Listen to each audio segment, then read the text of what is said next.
Hello everyone, my name is Arohi and welcome to my channel. So guys, in my today's video I'll talk about new object detection algorithm which is YOLO-NAS. YOLO-NAS has developed by Deci AI and this model surpassed the performance of all previous object detection algorithms like YOLO V8, YOLO V7, YOLO V6 and YOLO V5.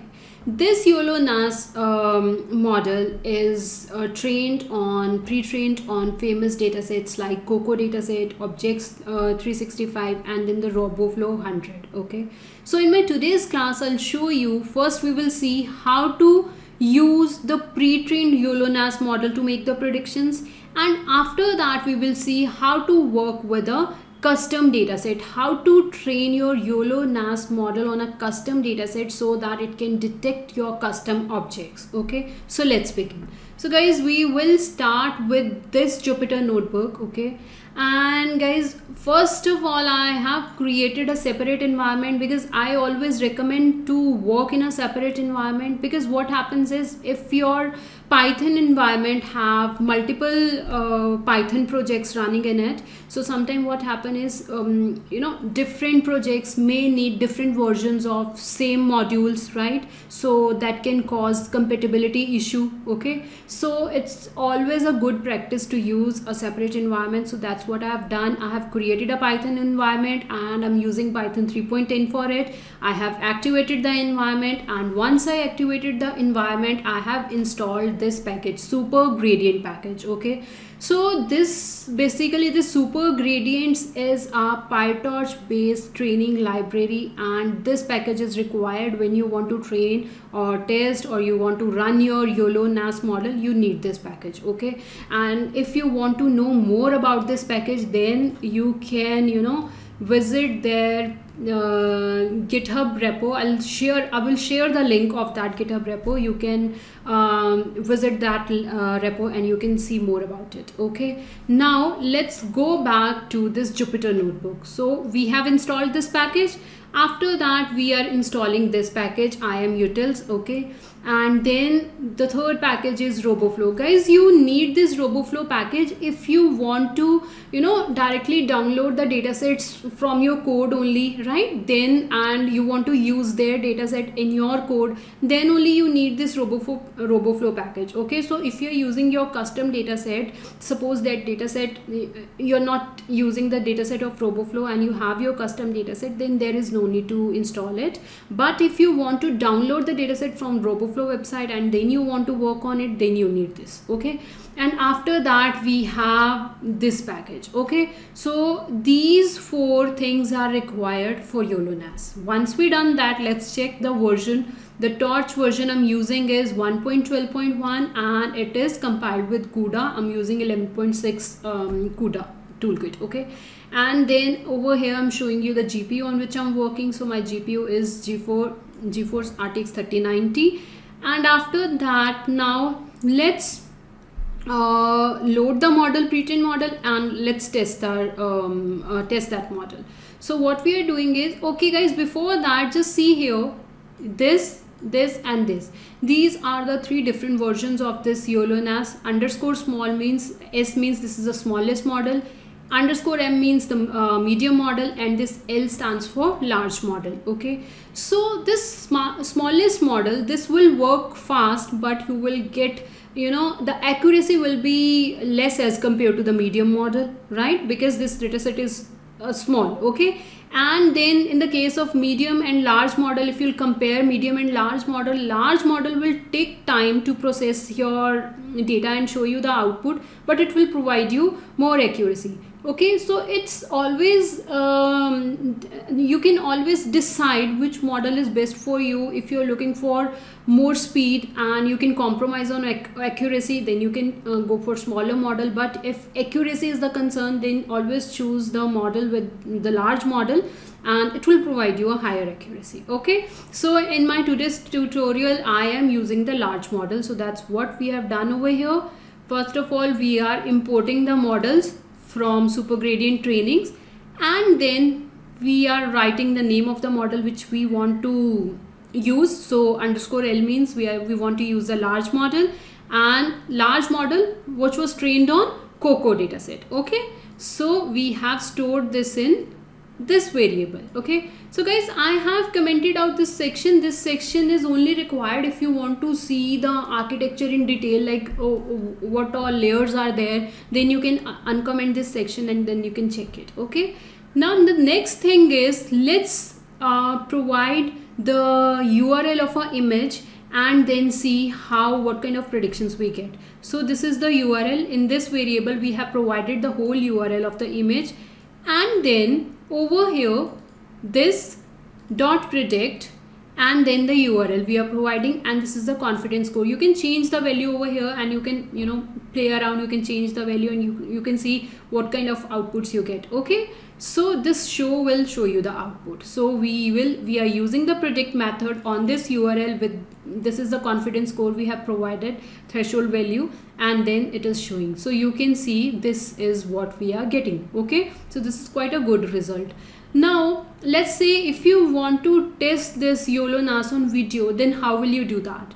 So for that, just do input video path. In this variable provide the path of the video. So my video is present in the current working directory, so that's why I've written the name of the video only. But if your video is at some different location, then you have to provide the proper path over here. Okay, and then the output video path. So this will be the output video path, means after, you know, plotting the bounding boxes on your video, this YOLO-NAS model will, we want that YOLO-NAS model create the output video with the name of detections.mp4. Okay, so that's what we are writing over here. You can rename it, you can give any name over here. So over here we are performing the prediction. YOLO-NAS large model to device is CUDA. Okay, so we, if you're working on CPU, you can change it accordingly. Dot predict input video, we are providing the input video, and then we are saying after making the prediction, save it at this location with this name. Okay, this name detections.mp4. Now let's see what, I'll show you the input video first and then I'll show you the output video. Okay, so let's see. So this is the input video, so, and this is the output video. So over here, let me zoom it. So this is what we have as an output. So you can see that the results are pretty good, right? So let's just scroll it.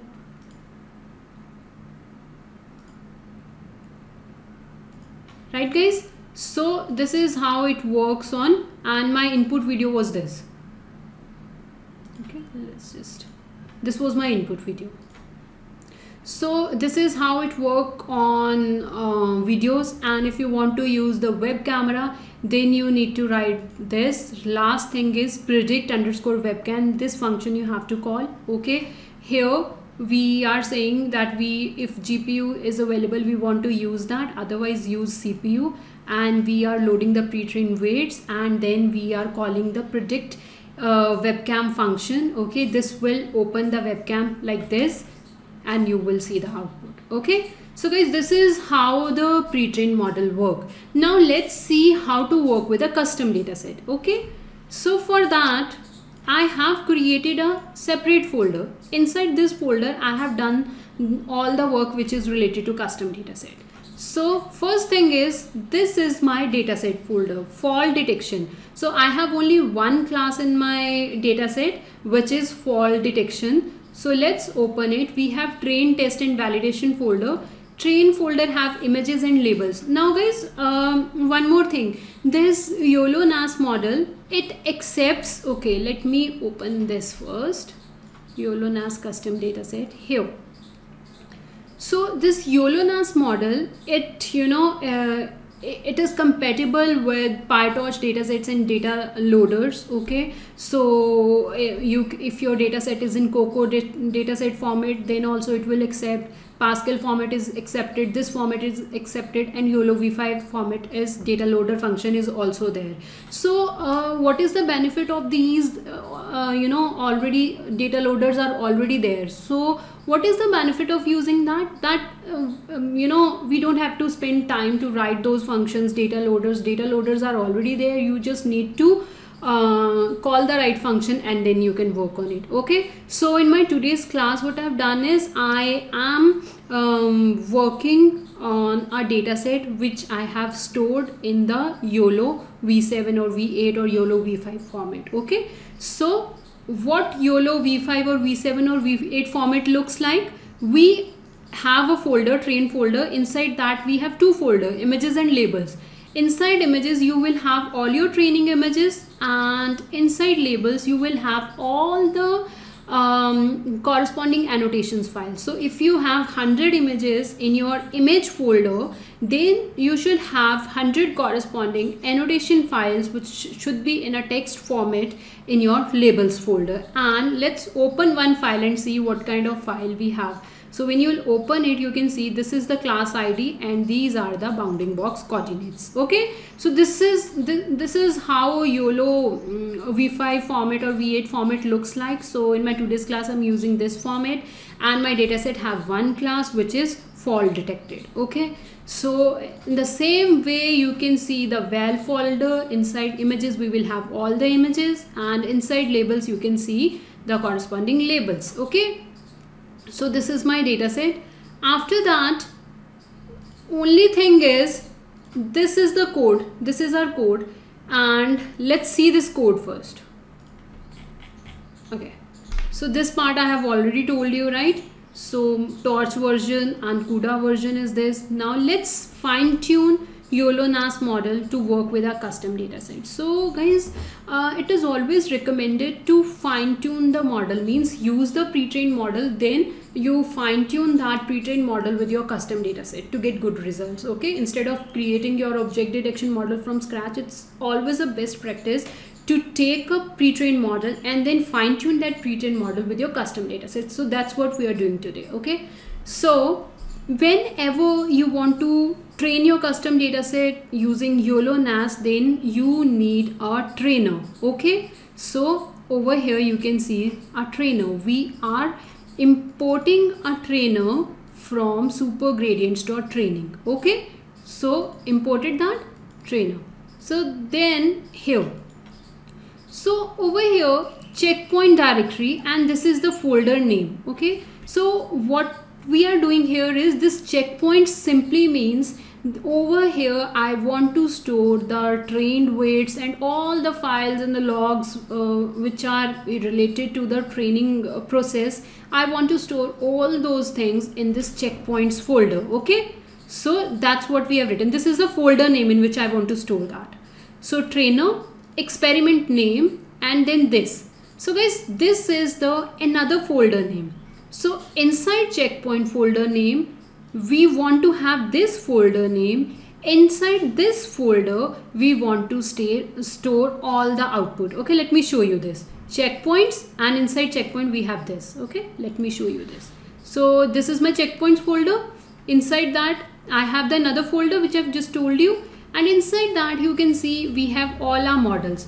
This best and latest and average. Okay, so these are the different kind of model. Best model means we have trained the model for suppose 100 epochs, and whatever the best model is, you will get that in this checkpoint_best.pt model. Okay, latest means the last one model. Average model will give you an average model. Okay, so you can use any of these three models for making the detections. So I'm using, obviously I'll use the best.pt model. Okay, so this part is clear. So we are calling the trainer, and then you have to provide the path of the checkpoint folder where you want to store the training related files. Okay, and then this dataset and data loader. This part I have already told you that this SuperGradient supports the all kind of data loaders. So if your data set is in any of these formats, so you can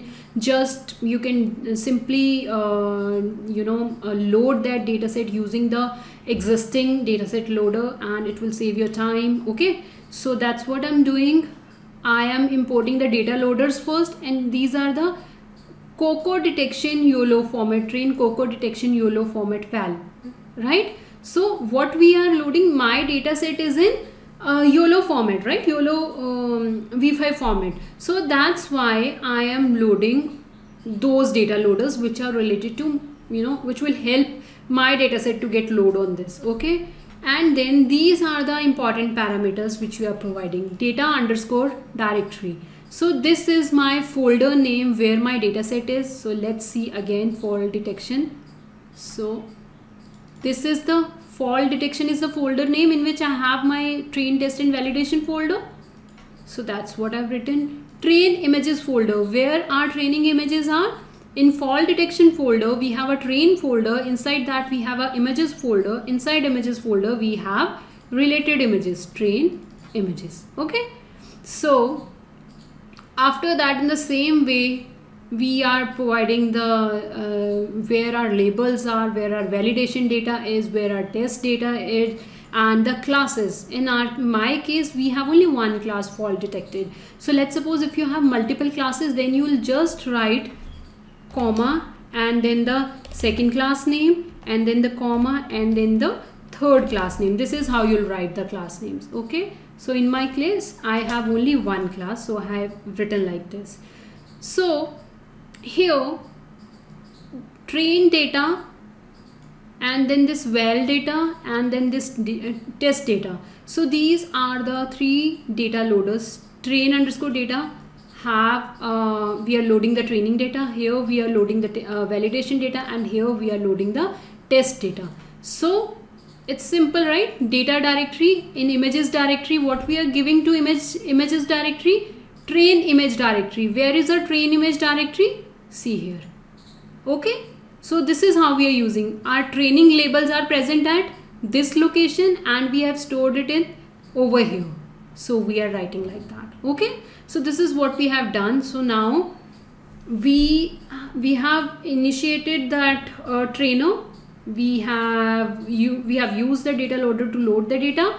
Now these few steps are like if you want to perform augmentation on your data, so you can perform these steps. Okay, over here you can see I'm performing the augmentation. Right here you can plot, you can see some of the examples over here, you can see. Okay, and after augmentation, this is how your data set look like. And then scroll down over here. Here we are, see, model.get, we are calling the pre-trained model, right? Num classes, length of our classes, the custom classes. So that's what we are calling here. Like this, pre-trained weights are Coco. So we want to use the large model which was trained on Coco dataset, and these are the classes of our custom dataset. Okay, so we have defined all that and we have stored it in a model variable. Now these are the few parameters which you can fine tune, or you can play around these with these parameters to see how these parameters affect your training or results, right? So they have mentioned that these few things, maximum epochs you can choose. Okay, so maximum epochs, loss, optimizer, these kinds of things you can fine tune your model over here. So you can see the max epochs. I have trained the model for 100 epochs. Okay, and then optimizer is Adam optimizer we are using right now, but you can use in other optimizers also. So all that detail they have provided over here. You can see that optimizers, you can use all these optimizers. You can visit the SuperGradient GitHub repo. I have given the link in description section, and you can know more about it. You can understand these concepts more, and you can fine tune the parameters according to that, and you can see how that affects your training. Okay, so these are the parameters we have provided, and I am training for 100 epochs, but guys, I have stopped the process in between only. So now let's train our model. So these few lines will train your model. Trainer.train. So remember, we have created this trainer above. So from that trainer we are training, and we are providing the model over here. We are providing the train parameters, training data and validation data. These are the loader. This will load the training data, this will load the validation data. So train data and val data, remember, we have defined above. here, train data and val data. Okay, these are the data loaders. So they are loading the data. We are loading the train and validation data, and we've called the model. So, and we are training it. So once you run this cell, after this cell, you will get this checkpoint folder. This checkpoint folder will get created itself once you start the training, and it will then have this folder, and inside this folder slowly how training will go on, and you will get all these files and models after some time. Okay, so this is how you can train your model. So right, okay, where is it? Training.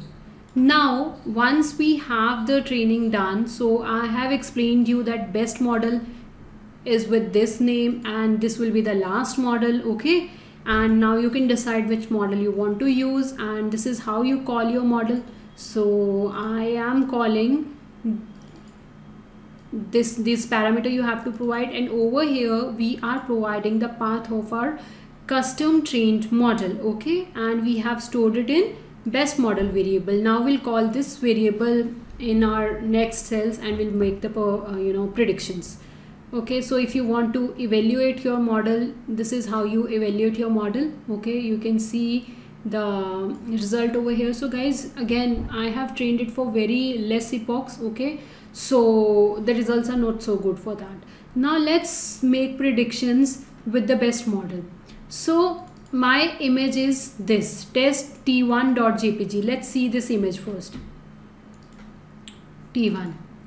Okay, this is the image. On this image I want to make the predictions, so let's do that image, and we have saved the best model in this variable, right? Dot predict, and on this image I want to predict, and then I want to show it, so you can see the result over here. Fall detected with this much of confidence. Okay, now if you want to work on a video, so how we can work on it? So give this is my input video, and I want to store the output video with the detections with this name, and here best model, then dot predict. On this video I want to make want to perform the predictions, and I want to save the output video at this path. So let's see input video first, fallen.mp4. let's see this first. So this is our input video. Okay, so now let's see our output video detections. So this is the output video, and as we have one class fall detected, so we are getting results like this. So guys, this is how you use YOLO-NAS model, and link is given in the description section. You can get this Jupyter notebook from there, and I'm also sharing the GitHub repo of official GitHub repo of this YOLO-NAS and SuperGradients. You can visit there and you can know more about this algorithm. So guys, if you like my video, please subscribe my channel, like and share also. Thank you for watching.